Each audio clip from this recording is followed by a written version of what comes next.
नमस्कार मित्रमैत्रिणींनो.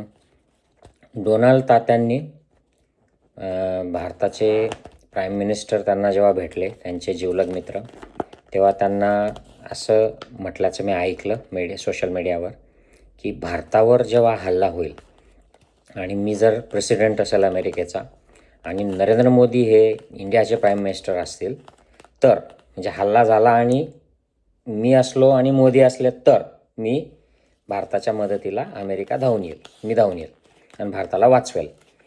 तर मी विचार करत होतो की हे बात कुछ हजम नाही हुई. कारण डोनाल्ड ट्रम्प यांचा जो इतिहास आहे आता नुकताच गेल्या काही महिन्यातला, तर डोनाल्ड ट्रम्पने आत्ताच युद्धबंदी इराणसोबत जाहीर केली तेव्हा इराणला $300 बिलियन एवढी नुकसान भरपाई देण्याचं सही केली आहे युद्धबंदीच्या करारावर. आणि तेव्हा इराणने युद्ध बंद केलेलं आहे. आणि इराणच्या बद्दल यांना ज्या अपेक्षा होत्या की इराणला नष्ट करू, तिथे सत्ता बदल करू आणि मग इस्रायलला हवा तसा तिथे रेजिम बसू आणि मग सगळ्या परिसरावर इस्रायल वाढेल आणि इस्रायलचं एक्सपान्शन होईल आणि इस्रायल विल बी बॉस, यातलं काही झालं नाही. इस्रायलची वाट लावली इराणने, अमेरिकेची वाट लावली आणि हे जे अरब राष्ट्र जे काही यांना मदत करत होते त्यांची वाट लावली. त्यांचे आता काय हाल झाले आहेत आपण बघतोय.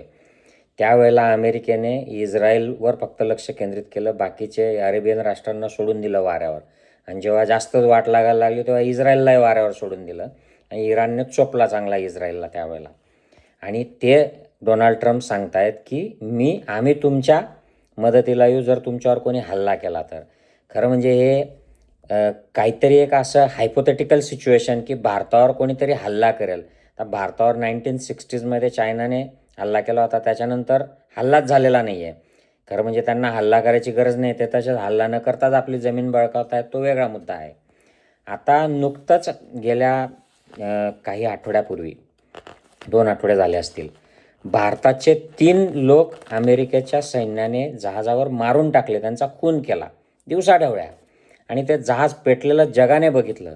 याच्याबद्दल त्या डोनाल्ड ट्रम्पने चकार एक शब्दही काढला नाही. त्यांच्या एम्बसीने माफी मागितली नाही किंवा डोनाल्ड ट्रम्पने काही मागितले नाही, त्याच्यावर काहीच बोलत नाही. म्हणजे भारताचे लोकांवर जहाजांवर हल्ले करतोय, भारताच्या लोकांना मारतोय काहीच कारण नसताना, निष्पाप लोकांना, आणि वरून म्हणतोय की आम्ही तुम्हाला वाचवायला येऊ. अजून पुढचं बघा डोनाल्ड ट्रम्पची हिस्ट्री. हे युद्धच का सुरू झालं आहे तर डोनाल्ड ट्रम्पचं नाव एप्स्टीन फाईलमध्ये, त्याचे व्हिडिओज आहेत, त्याचे फोटोज आहेत आणि त्या नेत्यानाहूने म्हणे त्याला ब्लॅकमेल केला असं बरेच लोक म्हणत आहेत. आणि म्हणून तो इच्छा नसताना ते इराण विरोधी युद्धामध्ये आला आणि तिथे स्वतःचं त्याने आपल्याकडे म्हणतात ना मराठीमध्ये शेकून घेतली, तसं झालेलं आहे.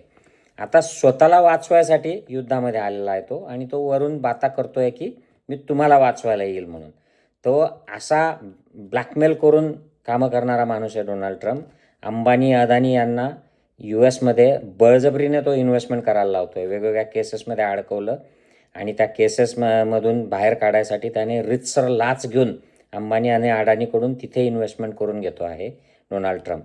आणि ऑपरेशन सिंदूर काही फार जुनं नाही झालेलं, काही महिन्यापूर्वीच जेव्हा भारतामध्ये पहलगामला काही अतिरेक्यांनी हल्ले केले आणि धर्म विचारून हिंदू धर्माचे असतील तर त्यांच्या बायकांसमोर त्या माणसांना मारलं.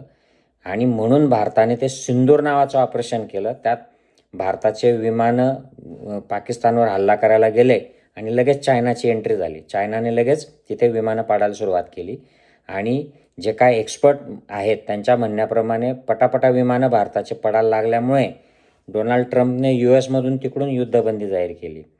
आता जेव्हा पाकिस्तानच्या मदतीला चायना आलं आणि आपले जर विमानं पाडू लागलं, त्यावेळेला याने मदत करायला पाहिजे होती ना. म्हणजे जेव्हा मदतीची गरज आहे तेव्हा मदत नाही करत आहे, आपले निष्पाप लोक मारतोय.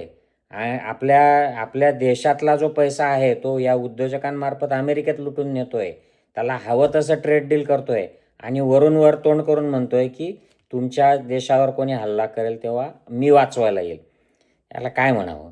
आणि हे आपण ऐकून घ्यावं, आपण न्यूक्लिअर स्टेट आहोत, आपली आर्मी एवढी शूर आहे आणि हा आपल्याला वाचवायला येणार आहे. त्याला इराणने हरवून टाकलं आणि तो भारताला वाचवायला येणार आहे.